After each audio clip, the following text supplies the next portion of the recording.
নান্দাইলের ধানের শীষের মনোনীত প্রার্থী জননেতা ইয়াসের খান চৌধুরী সাহেবের নির্দেশনায় রাজাবাড়িয়া বাজারে দেশনেত্রী বেগম খালেদা জিয়ার সুস্থতা কামনায় দোয়া ও মিলাদ মাহফিল অনুষ্ঠিত হয়েছে।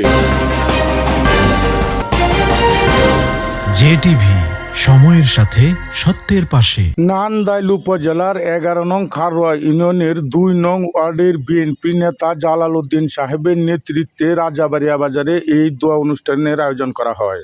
উক্ত অনুষ্ঠানে প্রধান অতিথি হিসেবে উপস্থিত ছিলেন 11 নং খারোয়া ইউনিয়ন বিএনপির সাবেক সফল সভাপতি ও নান্দাইল উপজেলা বিএনপির আহ্বায়ক কমিটির সদস্য আলহাজ ওয়ালিউল্লাহ সাহেব। জননেতা ইয়াসের খান চৌধুরী, যিনি বাবা ছিলেন সাবেক সংসদ সদস্য জনাব আনোয়ার হোসেন খান চৌধুরী, এই নান্দাইলের এমপি ছিলেন। উনি এই বাংলাদেশ জাতীয়তাবাদী দল মনোনীত ধানের শীষের মনোনয়ন পেয়েছেন নান্দাইল থেকে।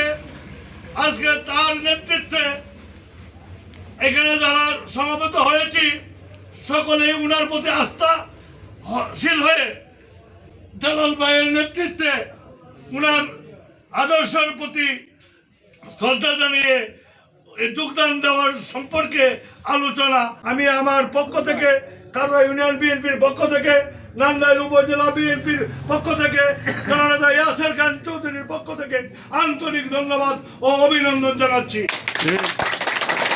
এই বাংলাদেশের 3 বারের প্রধানমন্ত্রী, যিনি এই বাংলার মানুষের জন্য এই ফ্যাসিস্ট সরকারের সাথে কোনোদিন আপোষ করেন নাই, আমাদেরকে ভালোবেসে উনি দেশ ছেড়ে বিদেশে যায় নাই, সেই নেত্রী আজকে মুমূর্ষ অবস্থায় এপার কেয়ার হসপিটালে মৃত্যুর সাথে পাঞ্জা লড়ছেন।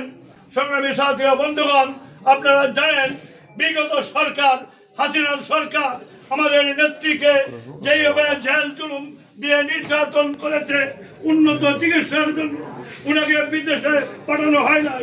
এ সময় উপস্থিত ছিলেন 11 নং খারোয়া ইউনিয়ন বিএনপি ও সহযোগী সংগঠনের আরো অনেক নেতাকর্মীগণ। বক্তব্য প্রদান করেন 11 নং খারোয়া ইউনিয়ন যুব দলের অন্যতম নেতা জনাব হাসান মাহমুদ বাবুল। আমরা যারা আছি, আমরা সকলেই প্রত্যেক বাড়িতে যায়া আমরা ধানের শীষের জন্য ভোট চাইব। ইয়াসের খান চৌধুরীর হাতকে শক্তিশালী যেভাবে করতে পারি, এই লক্ষ্যে আমরা সবাই কাজ করব। আমার নেতা যদি এমপি হয় তাহলে আমি নেতা। পরিশেষে দেশ নেত্রী বেগম খালেদা জিয়ার সুস্থতা কামনায় দোয়া অনুষ্ঠানের মাধ্যমে অনুষ্ঠান শেষ হয়। আল্লাহ বিভিন্ন জায়গায় দোয়া অনুষ্ঠান হচ্ছে, কোরআন খতম হচ্ছে, আল্লাহ বিভিন্ন ধরনের খতম হচ্ছে আমাদের নান্দাইলে। আয় আল্লাহ, ইয়াসের খান চৌধুরীকে ধানের শীষের মনোনয়ন দেওয়া হয়েছে। আয় আল্লাহ, এই নান্দাইলবাসীর পক্ষে কাজ করা তৌফিক দান করুন।